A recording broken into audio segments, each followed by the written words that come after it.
ओम नमो भगवते वासुदेवाय। ओम नमो भगवते वासुदेवाय। ओम नमो भगवते वासुदेवाय।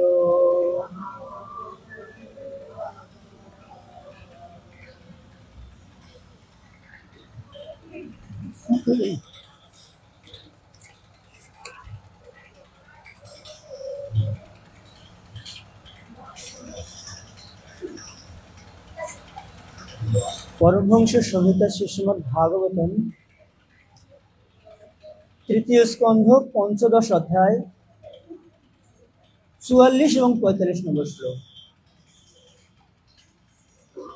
বোর্ডে 45 নম্বর শ্লোক লেখা আছে, আমি 44 নম্বর শ্লোকটা পড়ছি, আপনারা শ্রবণ করবেন।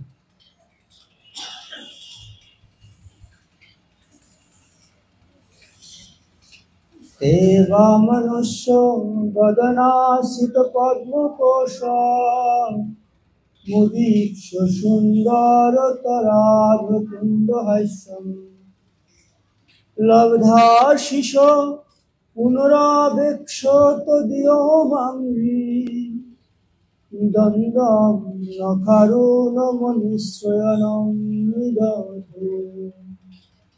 আপনারা অনুবাদ করতে পারেন। ভগবানের সুন্দর মুখমণ্ডল তাদের কাছে নীল পদ্মকোষের মতো মনে হয়েছিল এবং ভগবানের স্মিত হাস্য তাদের কাছে প্রস্ফুটিত কুন্দ ফুলের মতো মনে হয়েছিল। ভগবানের সেই মুখ দর্শন করে মহর্ষিরা পূর্ণরূপে পরিতৃপ্ত হয়েছিলেন এবং তারা যখন পুনরায় তাকে দর্শন করতে চেয়েছিলেন তখন তারা পদ্মরাগ মণির মতো রক্তিম তার পাদপদ্মের নখ দর্শন করেছিলেন। এইভাবে তারা বারবার ভগবানের চিন্ময় বিগ্রহ অবলোকন করেছিলেন এবং তার ফলে তারা ভগবানের সবিশেষ রূপের ধ্যান করেছিলেন। তো এখানে বর্ণনা করা হচ্ছে যে এখানে ভগবানের মুখমণ্ডল কিভাবে তারা দর্শন করেছিলেন।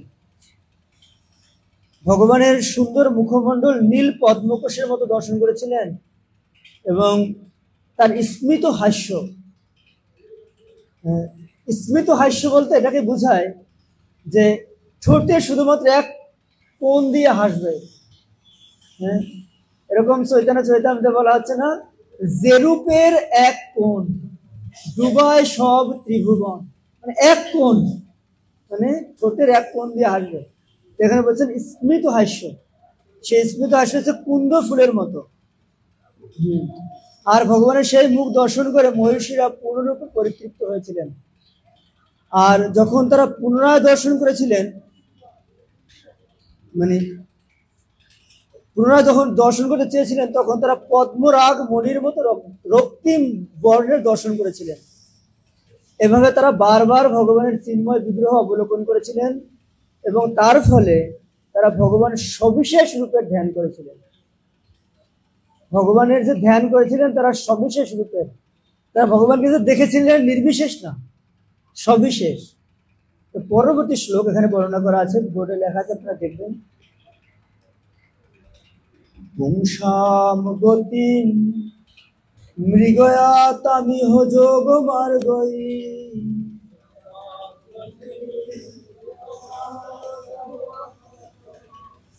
ধ্যানাস্পদম বহুমতম নয়নাভিরামম।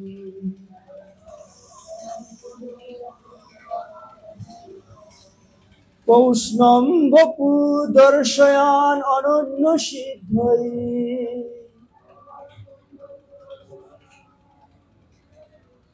রৌৎপত্তিকৈ সমাগৃণান যুতষ্টভোগৈ।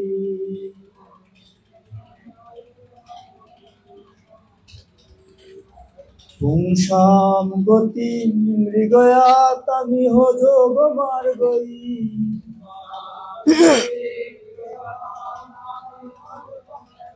ধ্যানাস্পদং বহুমতং নয়নাভিরামম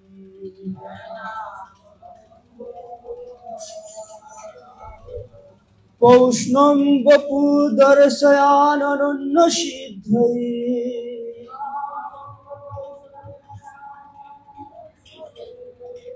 রৌৎপত্তিকৈ সমগ্নান যুতং অষ্টভোগৈ।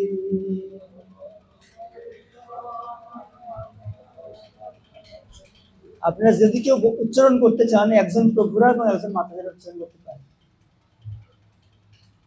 নাই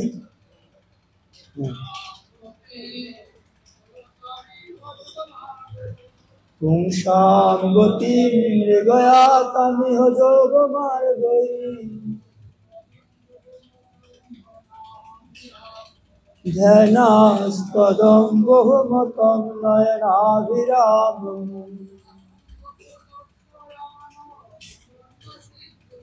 পৌষ্ণং বপু দর্শয়ানন্য সিদ্ধৈ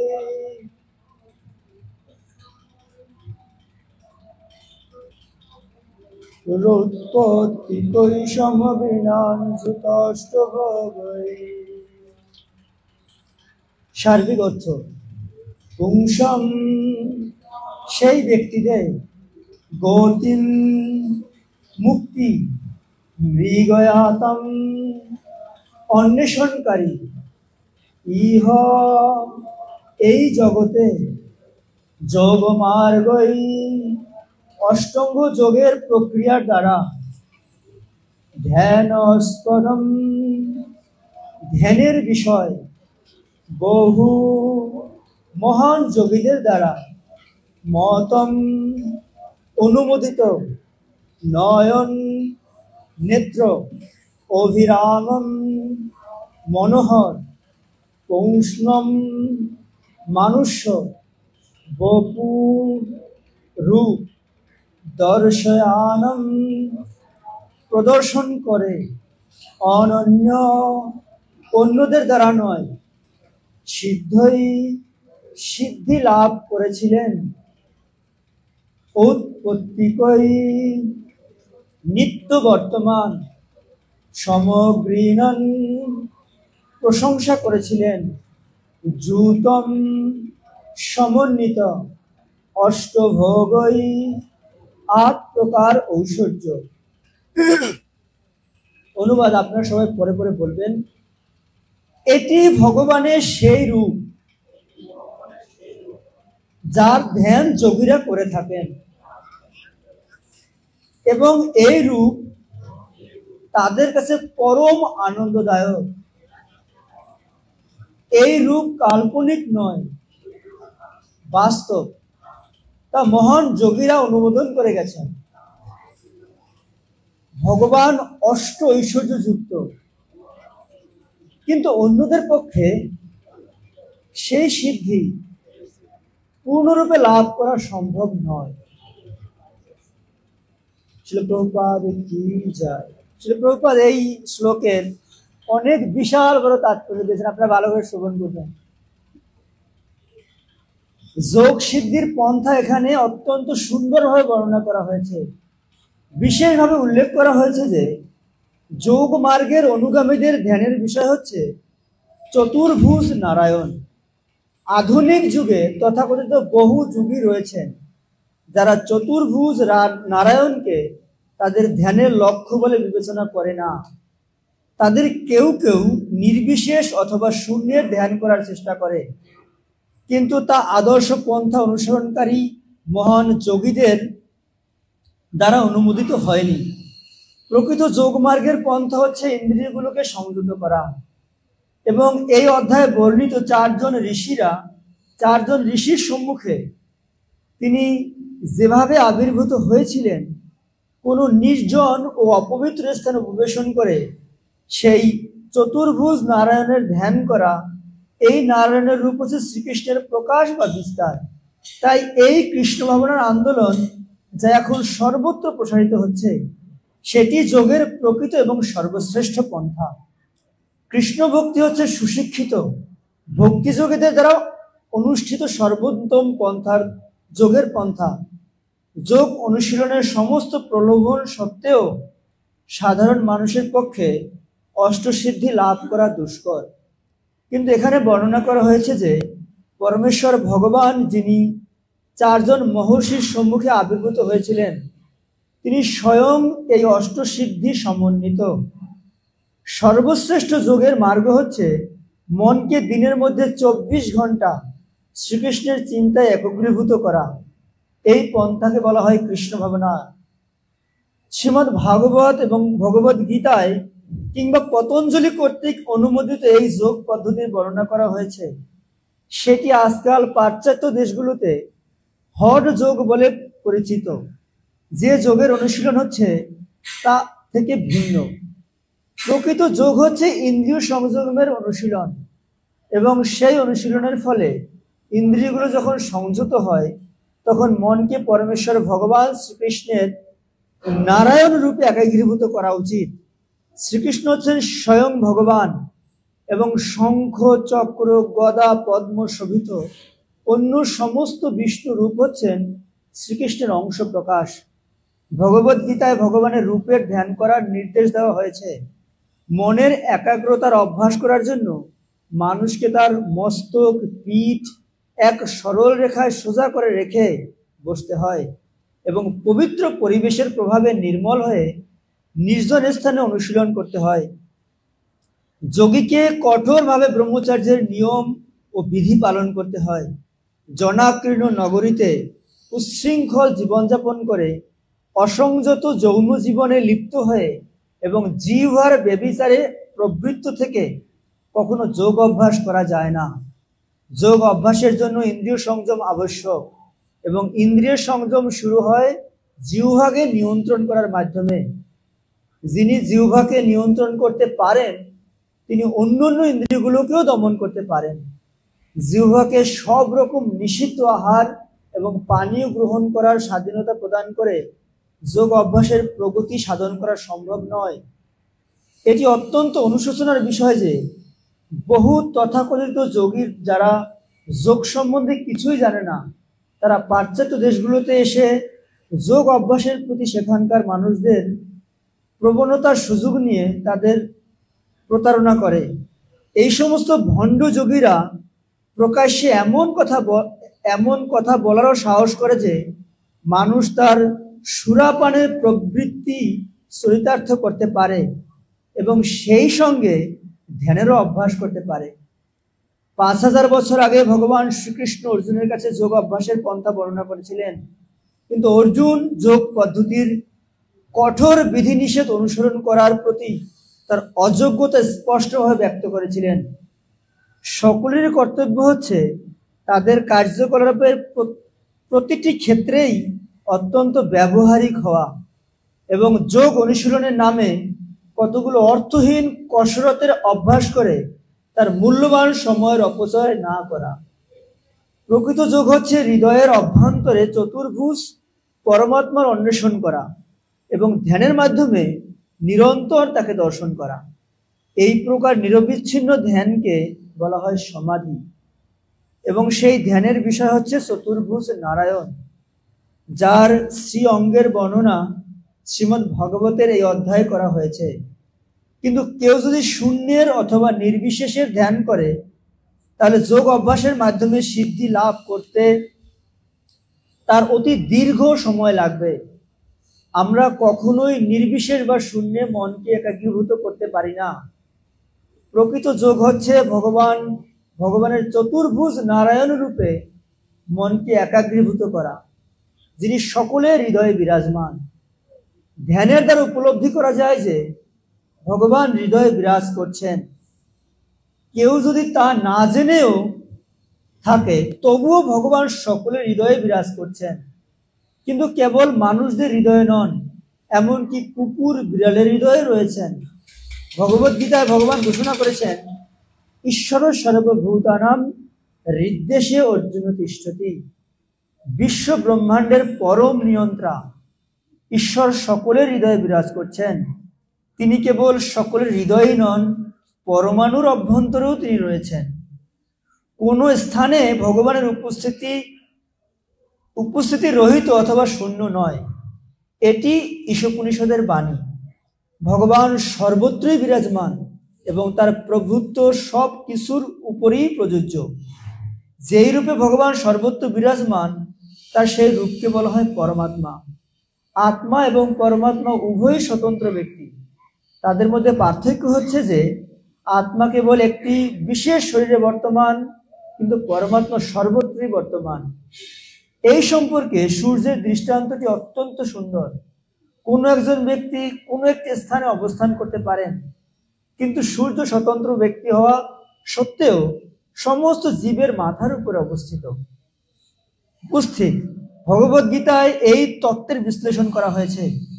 তাই গুণগতভাবে যদিও সমস্ত জীব এবং ভগবান সমান, কিন্তু বিস্তারের আয়তনগত শক্তি অনুসারে পরমাত্মা জীবাত্মা থেকে ভিন্ন। ভগবান অথবা পরমাত্মা অনন্ত কোটি বিভিন্ন রূপে নিজেকে বিস্তার করতে পারেন, কিন্তু স্বতন্ত্র জীবাত্মা তা পারে না।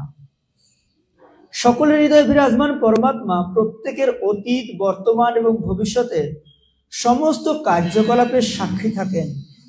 উপনিষদে বর্ণনা করা হয়েছে যে পরমাত্মা জীবাত্মার সখা এবং সাক্ষী রূপে তার সঙ্গে অবস্থান করেন।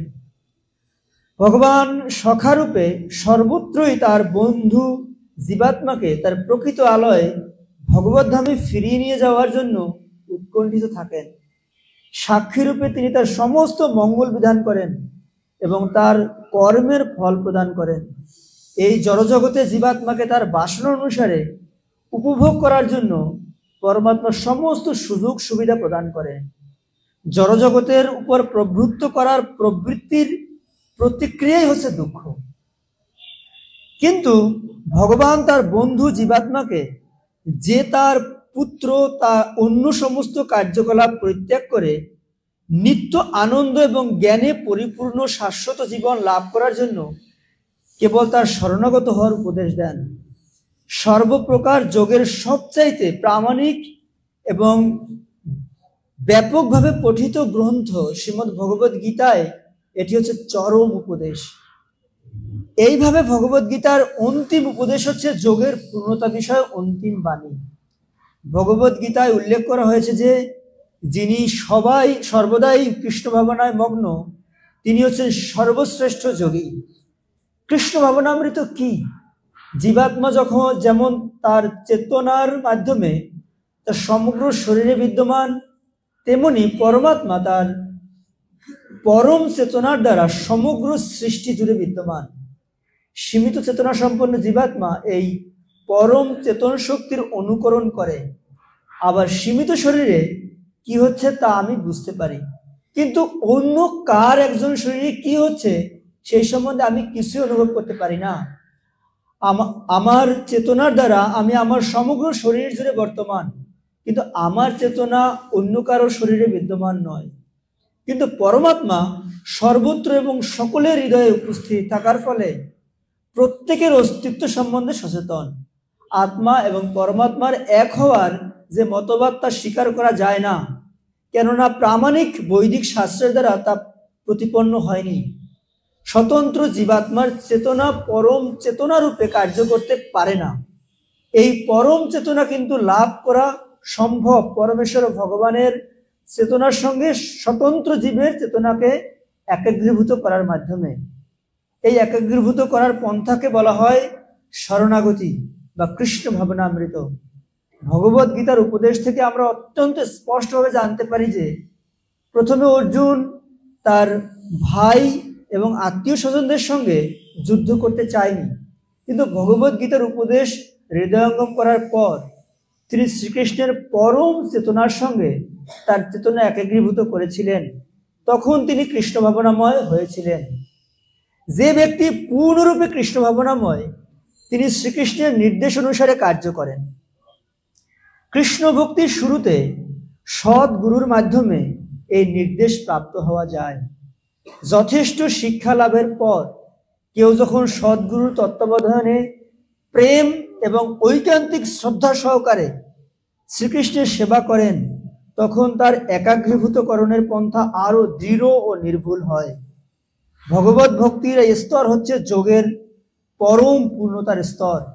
এই স্তরে শ্রীকৃষ্ণ অথবা পরমাত্মা অন্তর থেকে নির্দেশ দেন, আর বাইরে থেকে শ্রীকৃষ্ণের আদর্শ প্রতিনিধি সদ্গুরু কর্তৃক ভক্ত সাহায্য লাভ করেন।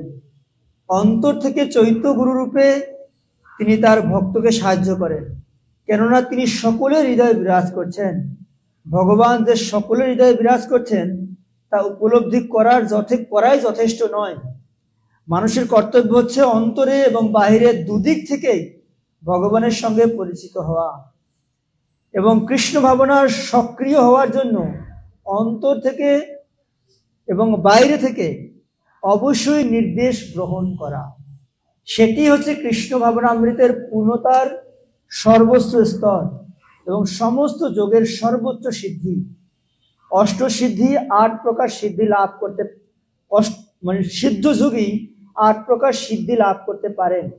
সেইগুলো হচ্ছে, তিনি বায়ুর থেকে হালকা হতে পারেন, পরমাণু থেকেও ছোট হতে পারেন, পর্বতের থেকেও বিশাল হতে পারেন, তার ইচ্ছা অনুসারে তিনি সব কিছু লাভ করতে পারেন, তিনি ভগবানের মতো নিয়ন্ত্রণ করতে পারেন ইত্যাদি।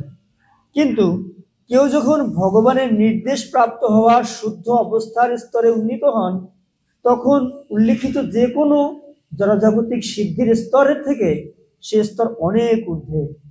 যোগ পদ্ধতির অনুশীলনে যে প্রাণায়ামের অভ্যাস করা হয় তা সাধারণত প্রাথমিক স্তরের অনুশীলন।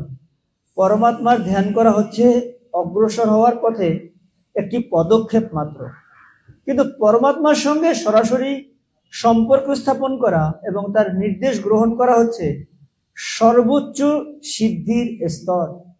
5000 বছর আগেও ধ্যানযোগ প্রাণায়ামের অভ্যাসের 5000 বছর আগেও ধ্যান যোগে প্রাণায়ামের অভ্যাস অত্যন্ত কঠিন ছিল।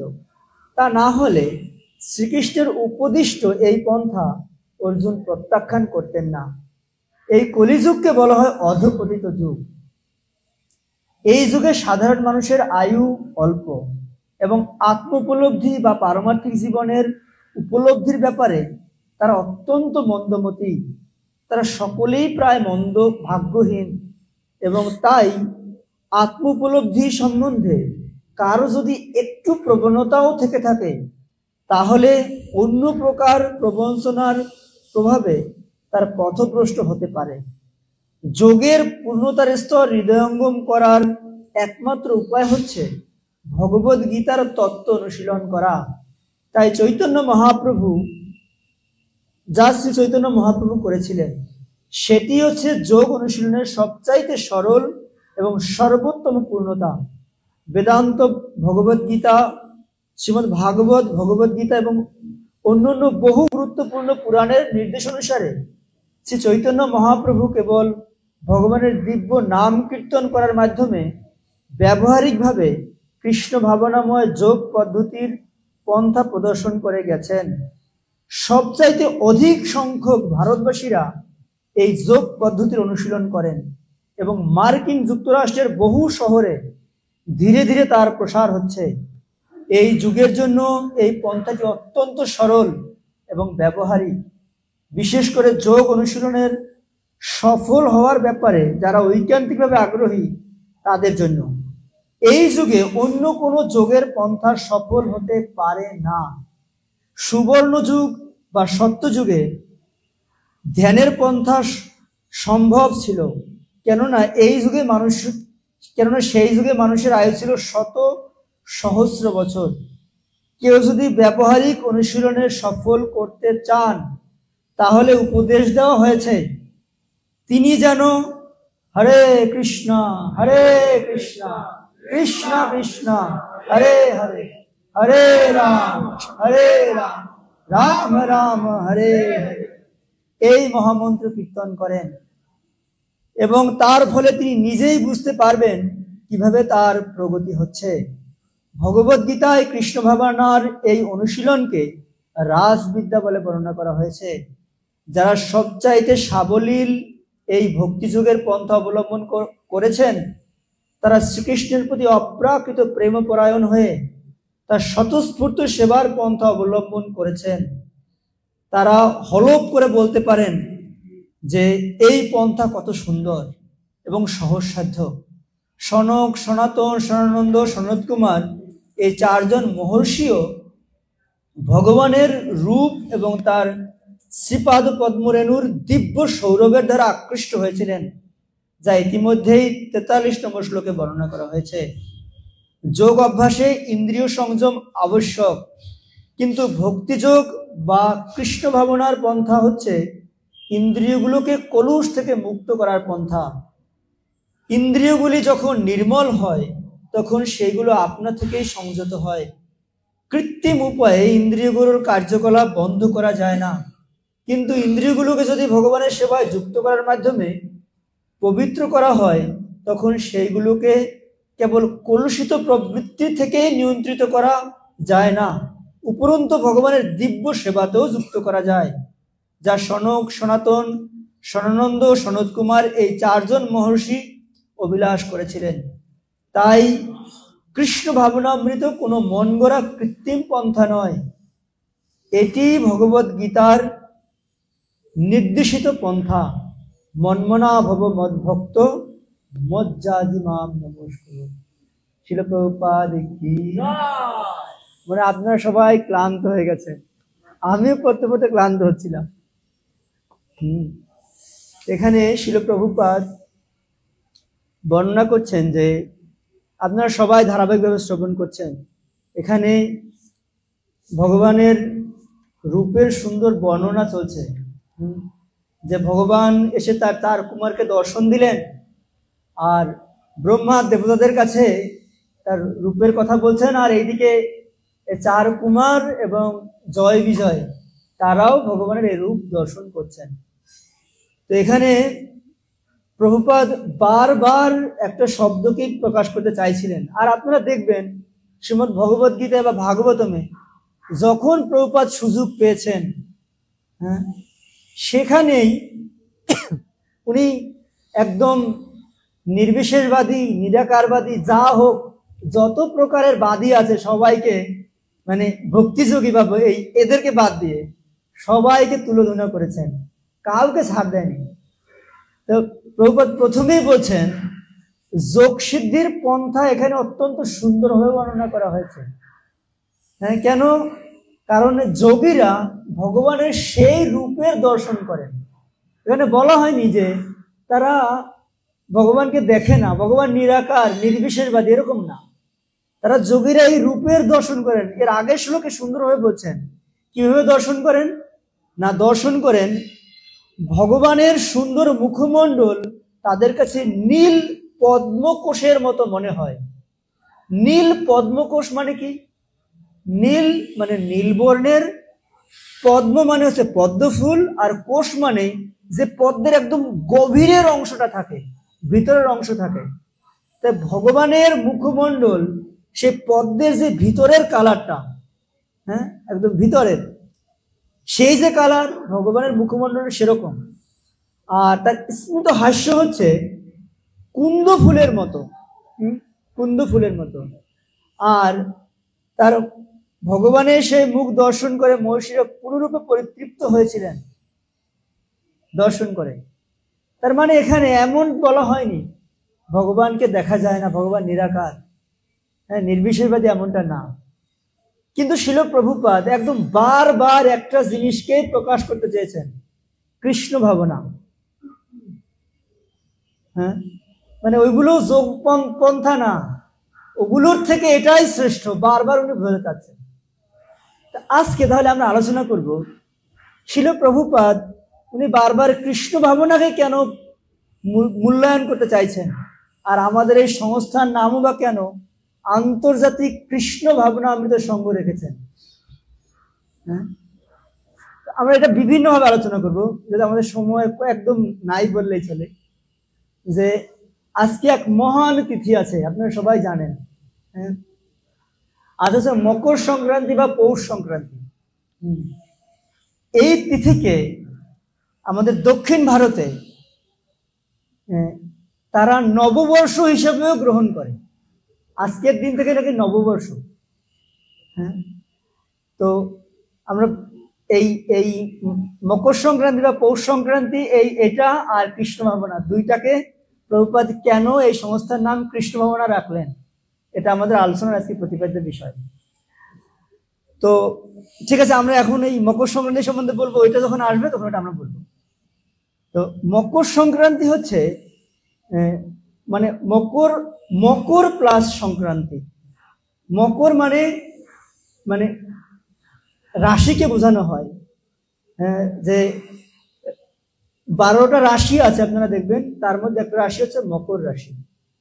আর সংক্রমণ বা সংক্রান্তি শব্দের অর্থ হচ্ছে যে সংক্রমণ করে, সংক্রমণ করাকে বলা হয় সংক্রান্তি।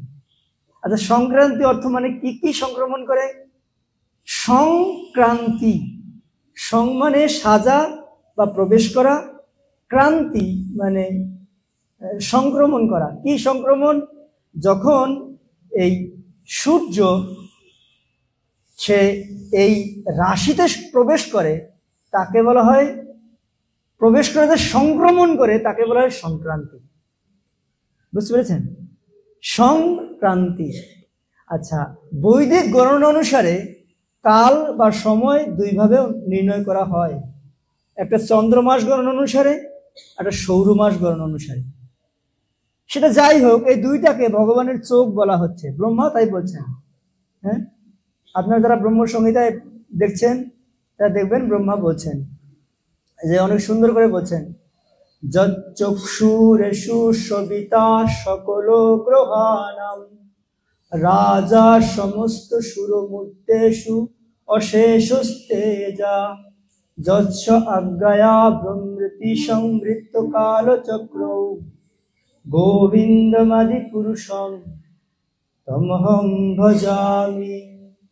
উনি বলছেন যচ্চক্ষুরেষু সবিতা সকল গ্রহাণাম, মানে উনি এই সমস্ত গ্রহের মধ্যে রাজা হচ্ছে কে? কে? সূর্য। আর কার আজ্ঞায় এটি পরিগ্রহ করে? যস্য আজ্ঞায়া ব্রহ্মৃত সংবৃত্ত কালচক্র, এই সমস্ত কালচক্র তার আজ্ঞায়। কার আজ্ঞায়? ভগবানের আজ্ঞায়। এখানে বলছেন যেহেতু এই সংক্রমণ করে থাকে, তাই শ্রী শ্রী রাধা গোবিন্দ জগন্নাথ বলদেব সুভদ্রা মহারানী কি যায়, এটাকে বলা হয়েছে সংক্রান্তি।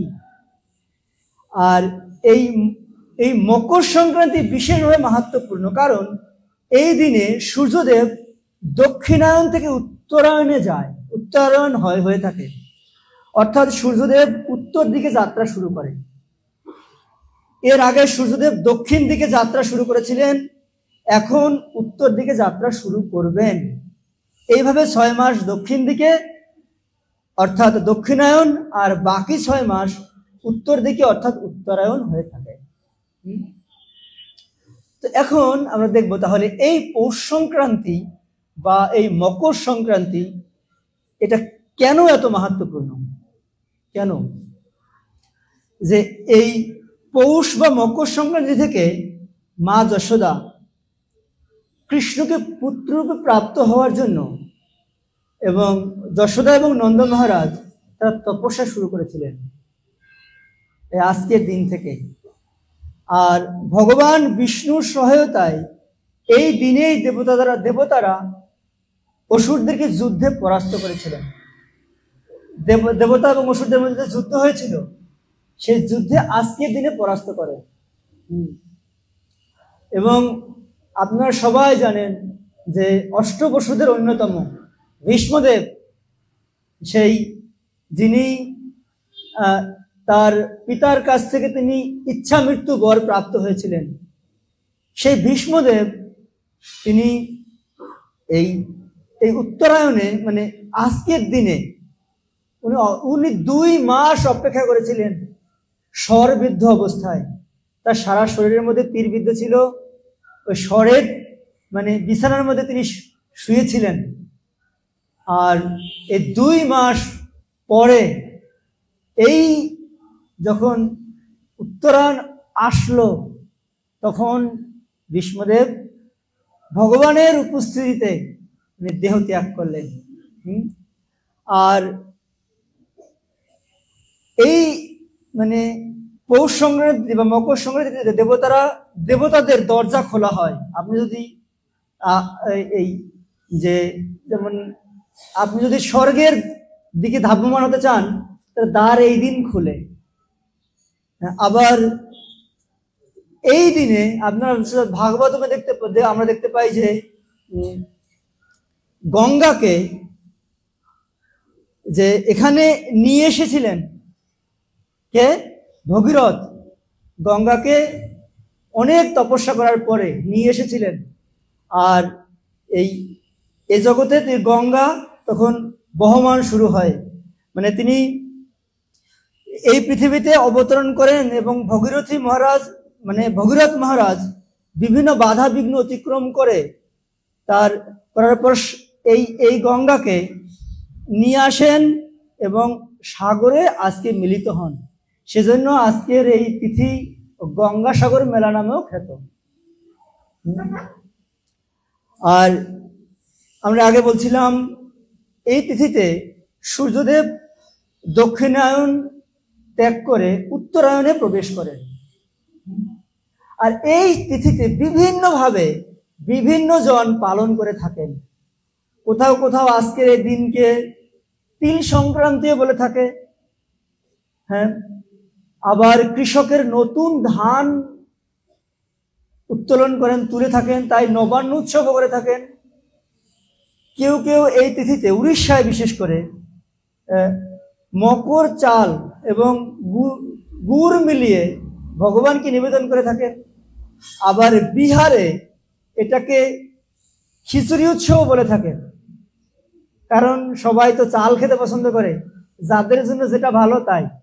দক্ষিণ ভারতে এখানে সুন্দর করে পুঙ্গল রান্না করে, পুঙ্গল মানে চাল দিয়ে রান্না করে, এটাকে পুঙ্গল উৎসব বলে থাকেন। হ্যাঁ, এইভাবে বিভিন্নভাবে এই উৎসব করে থাকেন। কিন্তু আজকের দিনে গৌড়িয়াদের জন্য বিশেষ এক তিথি রয়েছে। আজকের এই দিনে চৈতন্য মহাপ্রভু, হ্যাঁ, চৈতন্য চরিতামৃতে বর্ণনা করা হচ্ছে যে 24 বছর শেষ মাঘ মাসে তার শুক্ল পক্ষে প্রভু করিলা সন্ন্যাসে। আজকের এই তিথিতে চৈতন্য মহাপ্রভু সন্ন্যাস গ্রহণ করলেন। হ্যাঁ, সেটা চৈতন্য ভাগবতে অনেক সুন্দর করে বর্ণনা করা আছে। আমাদের হাতে সময় আছে মাত্র 5 মিনিট। হ্যাঁ, আমরা দেখব যে এই চৈতন্য মহাপ্রভু উনি এই তিথিতে সন্ন্যাস গ্রহণ করলেন। আসলে বৃন্দাবন দাস ঠাকুর বর্ণনা করছেন, যেমন কৃষ্ণ বৃন্দাবনে তিনি সমস্ত প্রাণীদের, বৃক্ষ, পুরো বৃন্দাবন, যমুনা, বায়ু, এমনকি পুরো ব্রজরেণু, গাভী, সমস্ত ব্রজবাসীদেরকে যেমন প্রাণ ছিলেন, যেমন কৃষ্ণের অবর্তমানে অদর্শন মর্মহত হতেন, ঠিক চৈতন্য মহাপ্রভুও এরকম নবদ্বীপবাসীদের সবার প্রাণ ছিল। কিন্তু হঠাৎ এই দিন চৈতন্য মহাপ্রভু উনি সিদ্ধান্ত নিলেন যে উনি সন্ন্যাস গ্রহণ করে উনি গৃহ ত্যাগ করবেন। এখানে বলছেন, বর্ণনা করা হচ্ছে যে যেই দিন চলিলা প্রভু সন্ন্যাস করিতে, নিত্যানন্দ স্থানে তাহা কহিলা নিভৃতে। যেদিন চৈতন্য মহাপ্রভু সন্ন্যাস নিবেন, নিত্যানন্দ প্রভুকে ডেকে তিনি বলছেন, শুনো শুনো নিত্যানন্দ স্বরূপ গোসাই, একথা ভাঙ্গিবে সবে পঞ্চজন ঠাই। আমি যে এখন তোমাকে যে কথা বলবো, তুমি কেবল 5 জনকে বলবে, আর কাউকে না, আর কেউ যাতে কথা না জানে। এই সংক্রমণ উত্তরায়ণ দিবসে নিশ্চয়ই চলিব আমি করিতে সন্ন্যাসে। এই সংক্রমণ মানে যেটাকে আমরা বলছি মকর সংক্রান্তি, এই সংক্রমণ উত্তরায়ণ দিবসে আমি নিশ্চয় চলিব, কি সন্ন্যাস গ্রহণ করবো আমি। এ কথা নিত্যানন্দ প্রভুকে বলছেন। আর তুমি এই 5 জনকে বলবে। কাদের কাদেরকে বলবে বলছেন? প্রথমেই মানে আমি যে এই সন্ন্যাস গ্রহণ করব, কোথায় করব তা বলছেন। ইন্দ্রাণী নিকটে কাটোয়া নামে গ্রাম, তথা আছে কেশব ভারতী শুদ্ধ নাম। আমি এই কেশব ভারতীর নিকট কাটোয়ায় যিনি রয়েছেন তার কাছ থেকে আমি সন্ন্যাস গ্রহণ করব। তানা স্থানে আমার সন্ন্যাস সুনিশ্চিত, এই 5 জনে মাত্র করিবা বিধি। এই যে আমি তোমাকে বললাম আমি কোথায় সন্ন্যাস গ্রহণ করব, তুমি মাত্র এই 5 জনকে বলবে। কারা কারা সেই 5 জন? আমার জননী গদাধর ব্রহ্মানন্দ, শ্রী চন্দ্রশেখর আচার্য অপর মুকুন্দ। দেখুন কিরকম ব্যাপার, যে প্রথমে নিত্যানন্দ প্রভুকে বলছেন যে প্রথমেই বলবে আমার মাকে। হ্যাঁ, এটা কিরকম যে মা তার সন্তানকে তার প্রাণাধিক ভালোবাসেন, আর যে সতীমাতার 8টা কন্যা পর পর মারা গেছেন, তার একটা পুত্র সেও সন্ন্যাস নিয়ে চলে গেছেন। একটা মাত্র সন্ন্যাস আছে, একটা মাত্র পুত্র আছে যার প্রাণধন নাকি সেই নিমাই, সে সন্ন্যাস নিয়ে চলে যাবেন। সেটা প্রথমে বলতে বলছেন তার মাকে। এখন এখানে বলছেন যে তুমি বলবে আমার মাকে, আর বলবে গদাধর, হ্যাঁ, ব্রহ্মানন্দ, চন্দ্রশেখর আচার্য আর হচ্ছে মুকুন্দকে। এই কথা নিত্যানন্দ স্বরূপের স্থানে কহিলেন প্রভু, ইহা কেহ নাহি জানে। 5 জন স্থানে মাত্র এসব কথন, কহিলেন নিত্যানন্দ প্রভুর গমন। সেই দিন প্রভু সর্ব বৈষ্ণবের সঙ্গে সর্বদিন গোয়াইলেন সংকীর্তন রঙ্গে। তো চৈতন্য এই নিত্যানন্দ প্রভু, এই চৈতন্য মহাপ্রভুর বার্তা এই 5 জনকে কেবল বললেন, কিন্তু চৈতন্য মহাপ্রভু কি করলেন? আজকের এই দিনে যে সারা দিন সংকীর্তন করে কাটালেন, সবাইকে নিয়ে সংকীর্তন করলেন। আর এই সংকীর্তন করতে করতে পরম আনন্দে প্রভু করিয়া ভোজন, সন্ধ্যায় করিলা গঙ্গা দেখিতে গমন। শ্রী সনাতন গোস্বামী বর্ণনা করে বলছেন, কৃষ্ণ যখন বৃন্দাবন ত্যাগ করে চলে যাচ্ছিলেন, তিনি যমুনায় গেলেন, স্নান করলেন, হ্যাঁ, তারপরে চলে গেলেন। ঠিক একইভাবে চৈতন্য মহাপ্রভু উনি আসলেন গঙ্গাকে দর্শন করতে। আর আজকের এই মকর সংক্রান্তি তিথিতে গঙ্গাকে স্পর্শ করা, গঙ্গায় স্নান করা, যদি গঙ্গা না থাকে গঙ্গা গঙ্গা গঙ্গা 3 বার বলে স্নান করা উচিত। এটা মহাপুণ্যবান চৈতন্য মহাপ্রভু করেছেন। তাই গঙ্গা নমস্করিয়া বসিলা গঙ্গা তীরে, ক্ষণেক উঠিয়া পুনঃ আইলেন ঘরে। আসিয়া বসিলা গৃহে শ্রী গৌরাঙ্গ সুন্দর, চতুর্দিকে বসিলেন সব অনুচর। সেদিন চলিবে প্রভু কেহ নাহি জানে, কৌতুকে আছেন সবে ঠাকুরের সনে। একদম এই যে 5 জন সবাই কীর্তন করে তো চলছেই, কিন্তু মহাপ্রভু যখন এসে আবার ঘরে বসলেন, এই 5 জনের মনের মধ্যে কি অবস্থা বলুন? সচিমাতার কেমন অবস্থা? একটু পরে চলে যাবে। এই নিত্যানন্দ প্রভু, চন্দ্রশেখর আচার্য, ব্রহ্মানন্দ কিরকম লাগছে তাদের, কিন্তু অন্য সবাই কেউ জানে না কি হবে। হ্যাঁ, কিন্তু সবাই তার পাশে বসে আছেন। বসিয়া আছেন প্রভু কমল লোচন, সর্বাঙ্গে শোভিত মালা সুগন্ধি চন্দন। যতেকে বৈষ্ণব আইসেন দেখিবারে, সবাই চন্দন মালা দুই লই করে। যারা যারা আসেন দেখতে সবাই চন্দন এবং মালা নিয়ে আসেন, মহাপ্রভুকে পরাচ্ছেন। হেন আকর্ষণ প্রভু করিলা আপনি, কেবা কোন দিক হইতে আইসে নাহি জানি। কেউ জানে না কে কোথা থেকে আসে, কিন্তু সবাই মালা চন্দন নিয়ে আসে, প্রভুর কপালে পরায়, গলার মধ্যে মালা পরিয়ে দেয়। কতেকবার নাগরিয়া আইসে দেখিতে, ব্রহ্মাদির শক্তি নাই নাহি গো লিখিতে। কারা কারা যে আসে, ব্রহ্মার শক্তি নাই দেখার, কারা কারা আসেন? আসলে সমস্ত ব্রহ্মলোকের সমস্ত উপরের যত লোক আছে সবাই আসছেন। কেন? প্রভুকে চন্দন মাল্য দিয়ে বর্ণনা করতে, যে তাকে সম্ভাষণ করতে, আপনি চলে যাচ্ছেন এই নবদ্বীপ থেকে সন্ন্যাস নিয়ে। তো সবাই যদি এমনটা করছে, তাদের তো অগোচর না, কিন্তু তার পাশে যারা আছে তারা কেউ জানে না। কিন্তু যে 5 জন জানে তাদের কি অবস্থা। বারবার বলছেন কি, যে এবারে মহাপ্রভু আপন গলার মালা সবাকারে দিয়া, আজ্ঞা করে প্রভু সবে কৃষ্ণ গাও দিয়া।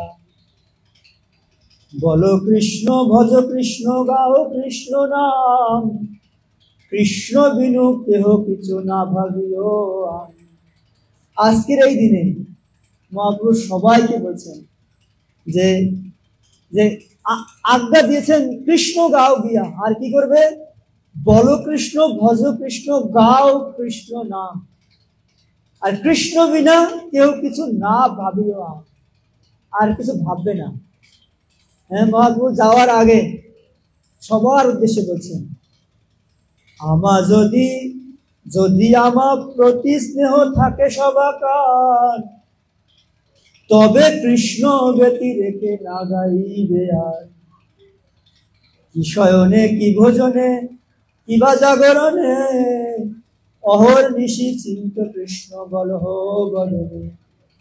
একদম এরকম না সকালবেলা 2 ঘন্টা পড়ে নিলে বাস শেষ, আর লাগবে না, 16 মালা খতম, এমন না।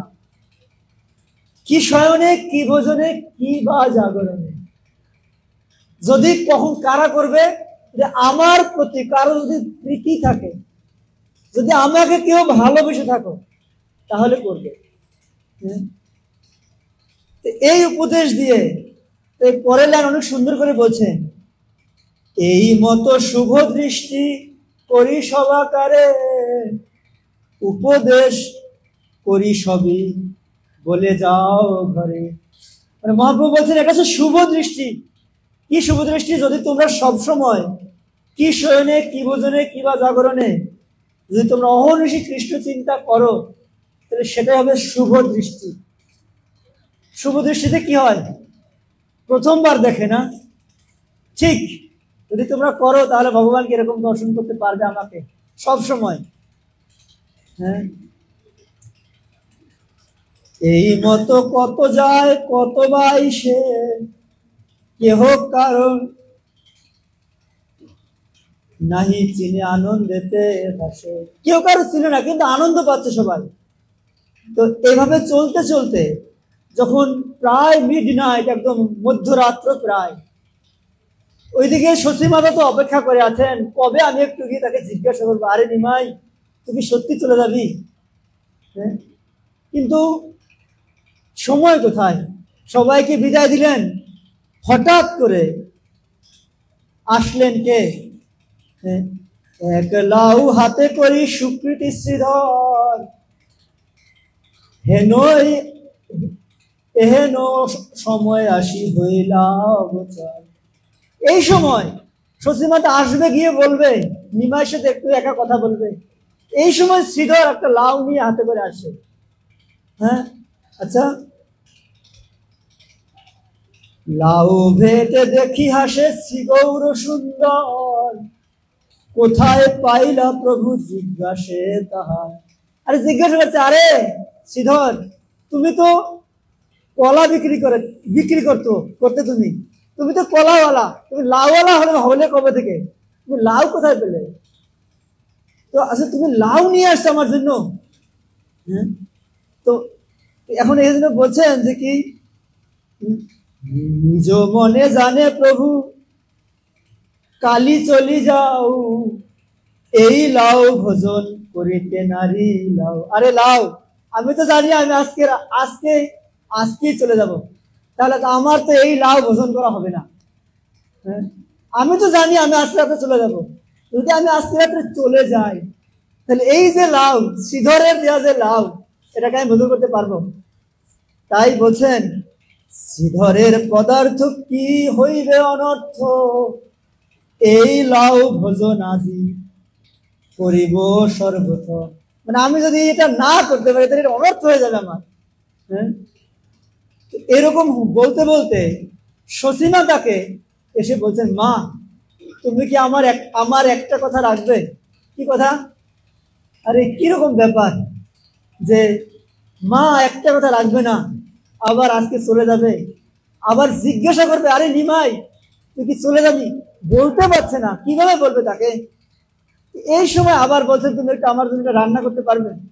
তো সতীমাতা বলছে আরে নিমাই তুই যদি খাবি, এটা আমাদের ঘরে তো দুধ নাই আর গুঁড়ো তো নাই, আমি তোর জন্য এটা কিভাবে রান্না করবো?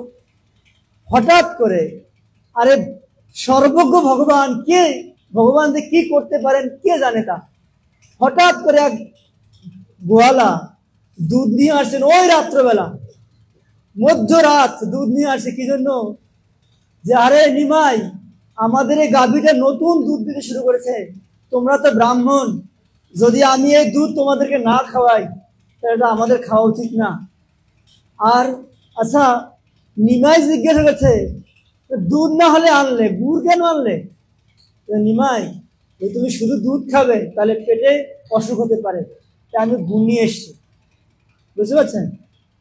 তাই সতীমাতা ভাবলেন ঠিক আছে তাহলে আমার পুত্রের জন্য রান্না করে দেই।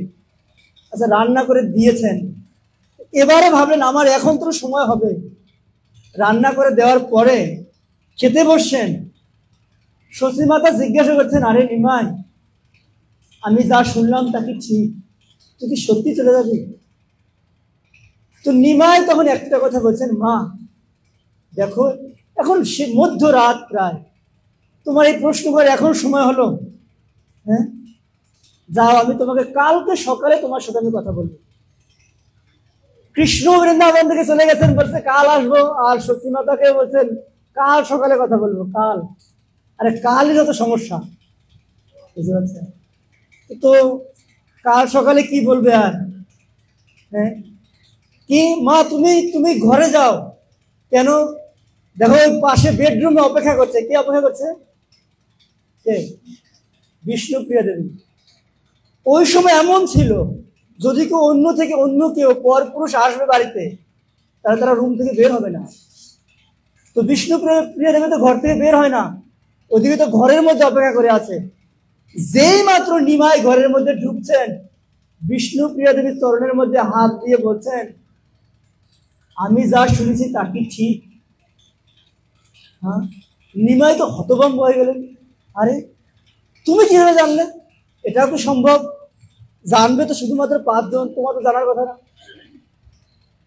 তো তুমি জানলে কিভাবে? আমি পাইদা ভাই শুনেছি, অন্যের কান থেকে শুনেছি। তো এখন কি বলবে? না আমি যাব না, না আমি যাব। আচ্ছা, ব্রজবাসীদের কৃষ্ণ বলছেন আমি কাল আসবো, এটা কি সত্য না মিথ্যা? কি সত্য? কাল আসবো সত্য? হ্যাঁ, কই আসলো না তো। মিথ্যা, মিথ্যা, মিথ্যা। তাহলে কি? এই যে বলছেন হ্যাঁ যে চুপ হয়ে আছেন, না বলছেন না হ্যাঁ আমি যাব না কিছু না, তো বলছেন কি তাহলে কি? কি নিরবচ্ছের সম্মতির লক্ষণ। এখন বিষ্ণুপ্রিয়া দেবী যে কান্না, কি বলবে, কিভাবে থামবে কান্না? তো তখন সেই ভগবত গীতা অর্জুনকে যেভাবে শিখিয়েছিলেন সেইভাবে নিমাই তার চতুর্ভুজ রূপ দেখালেন। দেখো আমার এ জগতের প্রতি অনেক কিছু করণীয় আছে, তাই আমি চলে যাচ্ছি। আচ্ছা চলে যাচ্ছি তো ভালো কথা, চলে যাও। তো নিমাই সসীমা মানে বিষ্ণুপ্রিয়া দেবী আনন্দ একদম বিহ্বল হয়ে গেলেন। হয়ে গিয়ে বিছানায় শুইলেন, হঠাৎ করে আবার কান্না শুরু করেছেন। কি হলো? আচ্ছা প্রভু, আমি তো জানতাম আপনি হচ্ছেন আমার পতি, কিন্তু আমি তো আজকে জানতে পারলাম আপনি হচ্ছেন এই জগতের পতি, আপনি তো স্বয়ং ভগবান। তাহলে আমি যদি তাকে হারাই তাহলে কেমন হবে? এইভাবে কান্না করতে শুরু করছেন। তো নিমাই বলছে, হায় রে, কি কি সমস্যা, আমি কি করব? যোগিনী দেবীকে ডাকছেন, আর যে যোগিনী দেবীকে ডাকলেন, বিষ্ণুপ্রিয়া দেবী একদম ঘুমিয়ে গেলেন। আর তখন নিমাই এই দরজা খুললেন, আর ওই বাইরে কিন্তু দুইজন অপেক্ষা করে আছেন। হ্যাঁ, গদাধর পণ্ডিত, চন্দ্রশেখর আচার্য, মুকুন্দ অপেক্ষা করে আছেন। আর দরজার পাশে সতীমাতা, কিসের ঘুম, সে দরজার সাথে হেলান দিয়ে বসে আছেন। যেই মাত্র নিমাই দরজাটা খুলেছেন, উঠে দাঁড়িয়েছে, আর দাঁড়ালে সতীমাতা একদম কান্না করে নিমাইকে আলিঙ্গন করেছেন। সনাতন গোস্বামীপাদ বলছেন কি, নয়নম গলদ সুধারয়া বদনম গদগদ রুদ্ধায়া গিরা, মানে একদম তার এমন অবস্থা যেন সতীমাতা নিমাইকে ভিজিয়ে দিয়েছেন জল দিয়ে। এই অবস্থায় নিমাইকে জিজ্ঞাসা করছেন, হারে নিমাই, তুই সত্যি চলে যাবি? নিমাই একটা কথা বলছেন, মা, কে চলে যাবে? আর আমি তো সবসময় তোমার সাথে রয়েছি। এখন হঠাৎ করে মাকে প্রণাম করলেন, দণ্ডবোধ হয়ে। আপনি যত খারাপ কিছু করেন, যদি মাকে দণ্ডবোধ হয়ে প্রণাম করা যায়, মা হৃদয়টা কেমন হয়ে যাবে বলবে না?